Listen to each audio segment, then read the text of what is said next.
This is the Abuja Network Center. Like I said earlier on, we are going to be discussing security challenges in the FCT and also the North Central as well. And I have with me in the studio no other person than the man who has dealt with criminals in the FCT. He was the Commissioner of Police in the FCT from February 2024 until September, when he was promoted as the Assistant Inspector General in the Assistant Inspector General Zone 7. I am talking of no any other person than the AIG Bennett C. Igwe MNI. He is here in the studio. He is a man of so many caps. You've won so many awards. When you go through his profile, you see that he has done a lot. And one significant thing that he has done is last year there was a case of the 109 nationals, Chinese nationals that were arraigned for cyber crimes. He led that operation. And there was another one that he also led, which was fundamental when he assumed office last year. That's when about 311 suspected bandits were raided at Gidendembi. You can name them. We have so many statements as the Commissioner of Police when he was here. And we believe he is doing more already. The records are there. You're welcome, sir. Thank you so much. Sir, I know we have quite a lot to cover. We will try as much as possible within the shortest time that we have to talk about security challenges. Now, let's look at from your transition as the Commissioner of Police to AIG. How has it been in operations? It has been very, very challenging.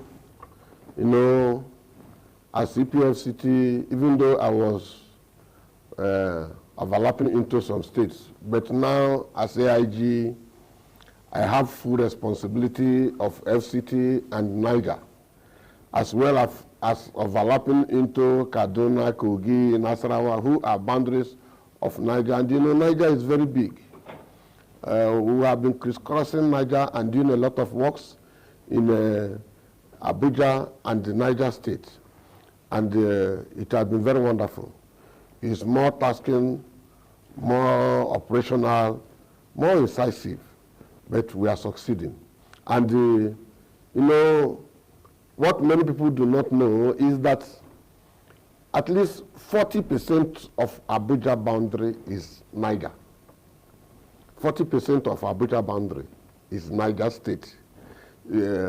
Starting from Abaji, back of Abaji, back of Kwale, back of Gwagwalada, up to Zuba, up to even Buhari, all Niger state boundaries. So I now enter without jurisdiction and bypass, enter Niger. So that's what have helped in the security during the Ile tide.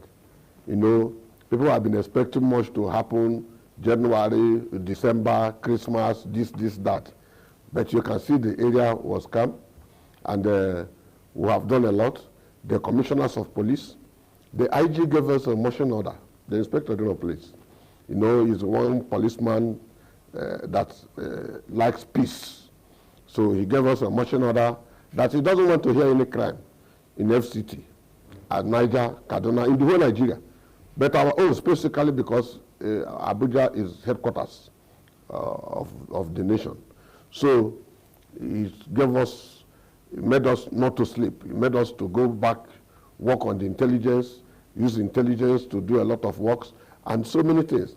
It was in the course of the intelligence that we ran into the 123 foreign nationals that we are doing cyber threat to national security in Nigeria, and as well as in Abuja. Okay, does it mean that they were spies? They were doing spy work. They were doing, what do they call it? Not only spy work. They were doing boot tracking, using a lot of things, and most of the things they are doing are not known to Nigeria. You understand? So, and we worked on the intelligence, and we discover that just threat to national security. So that is why we raided them. And you can see their confessions.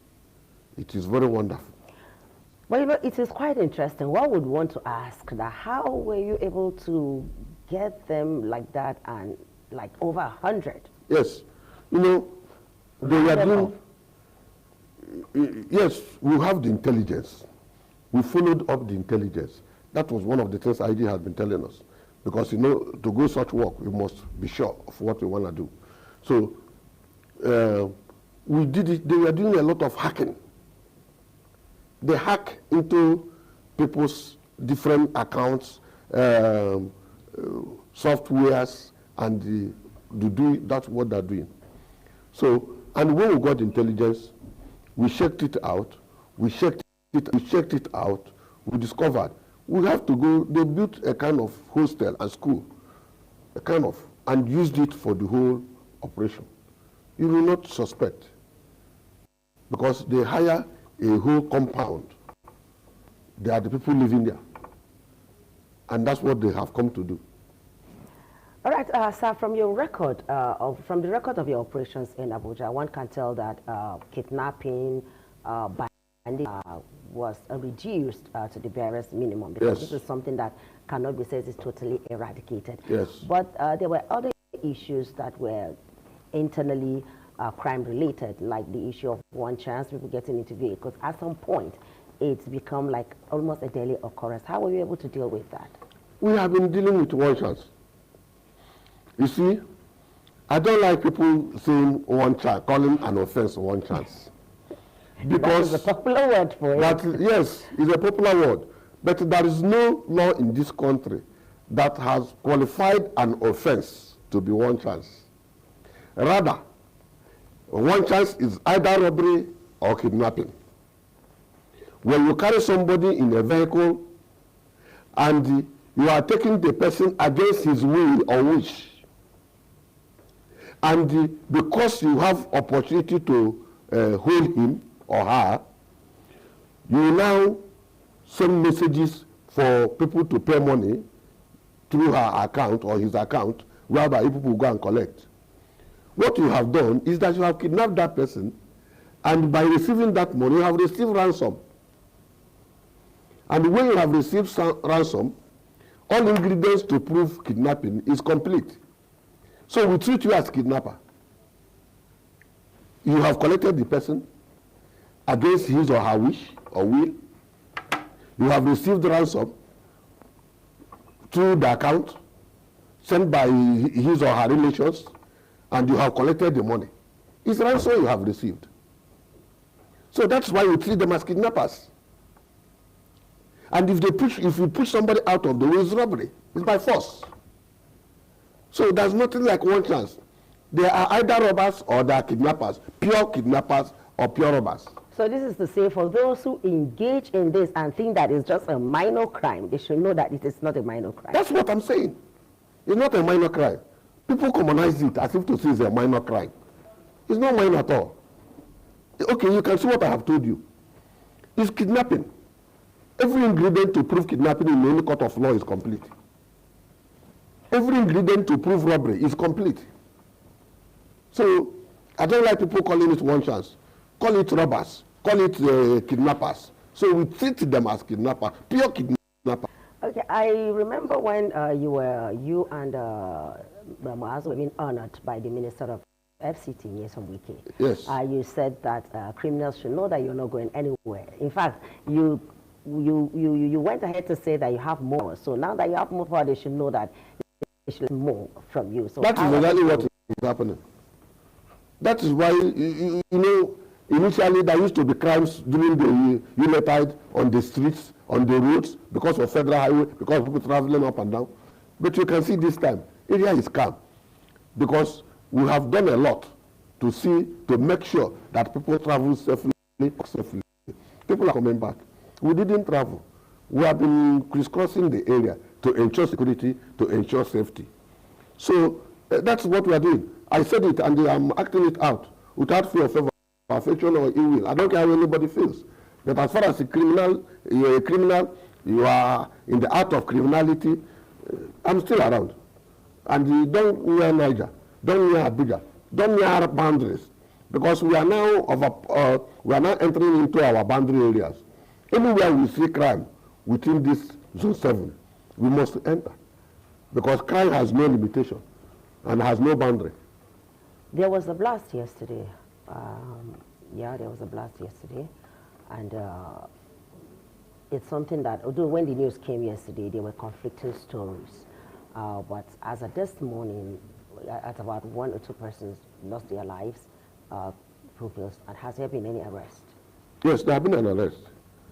And is it a bomb? Because some people were saying it was, some people were saying it's a bomb blast, like the headlines. Some headlines carried the bomb blast, and some just were just... You see, what has happened that we were there yesterday. We have seen what happened. We are now doing investigation. It was what happened in a small, this is Islamic school, where they used to do karatus for small children. So, but eventually we are investigating it to find out exactly what has happened. What we have seen that we are suspecting to be anything, we have collected it, we are analyzing it for proper investigation. But we are there. We have equally seen that yesterday up to this morning. That's where we are coming from. We have ensured security.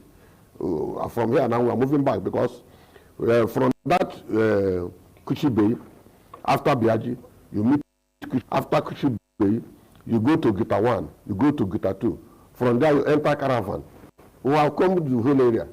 And what would have bothered us is that last year we came up with an agenda, Operation Know Your Neighbor. Know Your Neighbor. You can see this thing that has happened. People don't know them. If you ask them, some people say they came from Katsina. Even the owner of the school, the Islamic school, he doesn't know them. And they don't know each other. So that's what we are really saying. Know your neighbor. If you are living in an area like this Kuchi Bay now, know people who entered, know why they are there. Form small vigilante to support security. We have asked them, even Kuchi Bay itself. When I was commissioner of police, I was there. I formed vigilante for them. You use even APC to crisscross the whole area. That was what have ensured safety. You know, that area used to be kidnappers then, earlier, but we stopped it. So we are back there. We have seen what has happened. We are investigating to find exactly what it is all about. So no person can say it is bomb at all. Okay, for now. For now, no. Not specifically say it was a bomb. It was just something that happened. Unfortunately, it took a life or two. Okay, now let's talk about security in the North Central as generally. You are the man at the helm of affairs. You are the one going there out. You are the one out there securing lives and property of Nigerians on the highway, the forest, and all of that. And there's this question that people usually ask that we have bandits who they have places where they live, and the funny thing is that there are some persons who actually know where they are, and the issue of ransom. And Nigerians have kept asking, if these people use phones to demand ransoms and people pay, how come tracking them is usually an issue? I don't know whether I can... What will happen is that, you remember last year when we came up, there was an arrest we made when we said there are threats to national security, just like what we have done in this arrest of the foreign nationals. You discover that there are already existing registered SIM cards, which we recovered from bandits. We recovered almost 1,000 and something already registered SIM cards, which are still with us. We recovered them in Kaduna State, that as it then was. Now, because we have arrested them, we charge them to court. That's what we are trying to monitor now. Because these people, if they have the capacity to bypass network or biodata to register a SIM card, and it is working in a network provider, you understand? So that's what we are analyzing now. We are not keeping quiet. We have different agencies we are working together. So we know if we track, there are a lot of issues involved in this tracking. There are a lot of issues. So, but North Central, as you have said, I can say North Central is definitely calm. Apart from one or two flash in small kidnappings, North Central has been very calm. You remember how people used to say the road is unsafe? Yes. But now the road is safe. Especially and no person is commending.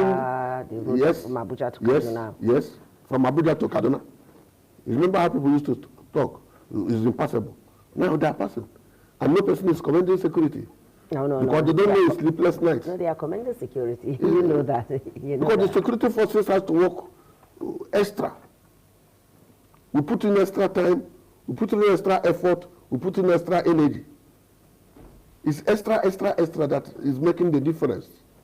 All right, now last year, you led an operation that you rounded up about 311 people. Yes. In one soup. Yes. When the story came out, I must tell you, a lot of Nigerians were like, is this Nollywood movie? Is this Hollywood movie? How is it possible? How did you do that? It's the same intelligence we gathered. You see, they can use every disguise to gather. They can use every disguise to gather. They have Gidan Drama. They have Gidan Dambe, where they go to do drugs, and all those of every criminality is there, halotry, everything you think of, drug peddling, drug sales, every crime you see is happening there. That is where kidnappers, when they receive ransom, they go to spend and feel happy. So we couldn't have allowed them. So we gathered them, we know the time, their peak period. So we capitalized on that, their peak period, and rounded them up. That is why we are still doing it. We are still doing it. We have even gone beyond our boundary. We have entered Nigeria. So, but Gidan Dambe and Gidan Drama, they are just like a place of relaxation for people. So does it mean that anybody who goes there is a criminal? Or? No, we didn't say so. Okay. No. People need clarification. They want to understand. No, we didn't say so. But when it is now converted to a criminal hotspot, we cannot keep quiet. Our duty is to do intelligent investigation and confirm whether it has been turned to a criminal hotspot. Once it is turned to a criminal hotspot, we are going to act without looking at anybody's face. Okay, so when you go... What of the owners of the gardens, ordinary drinking gardens? Abuja has 144 drinking gardens. Are we not entering the gardens where people are drinking? We enter the gardens. We search people. Because you discover that some of the gardens are in some lungu areas. And because they are, yes, Abuja has 144 drinking gardens.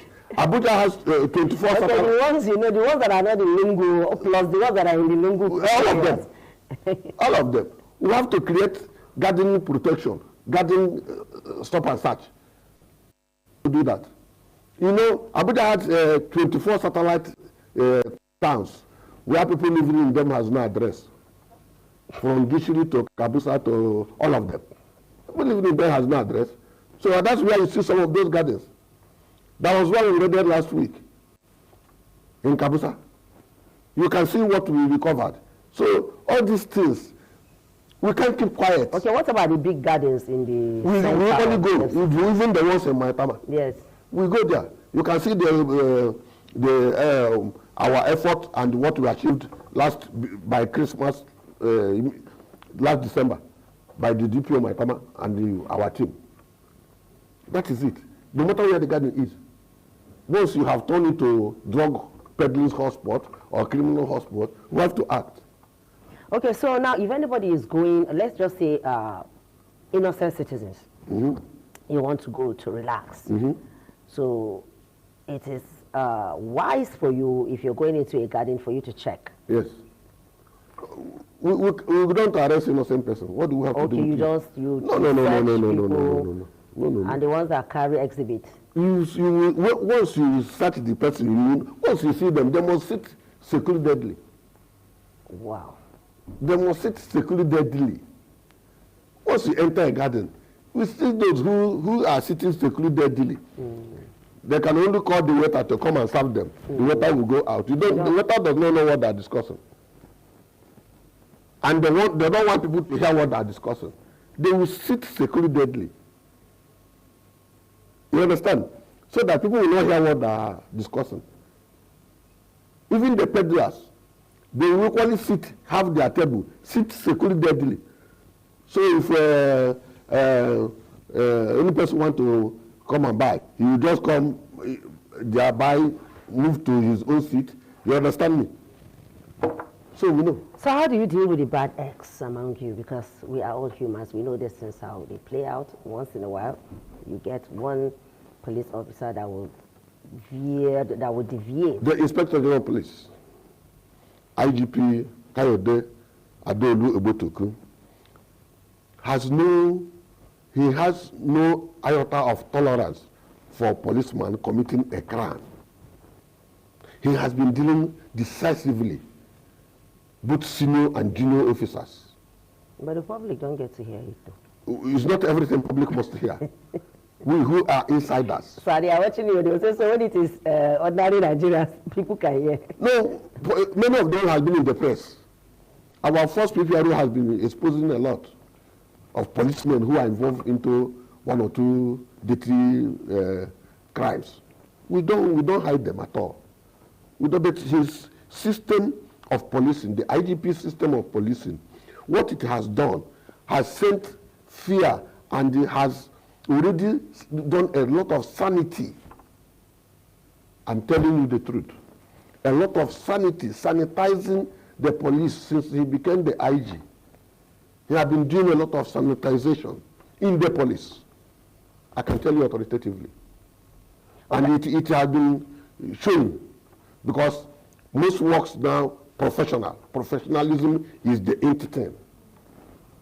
There's also the issue of manpower. How do you cope? Because we all know that the people we just recruited, trainings, we are about passing them out. They will pass out any minute from now. Will they be enough?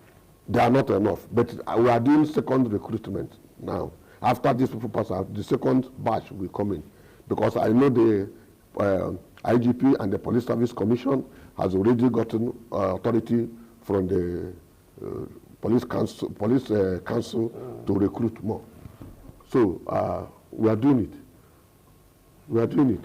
We know that you have the police has enforced the community policing. Yes.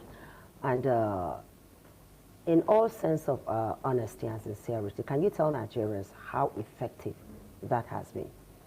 Community policing has been very, very effective. Very, very effective. You see, what is policing? Policing is everybody's job. Police may be we who are wearing this uniform.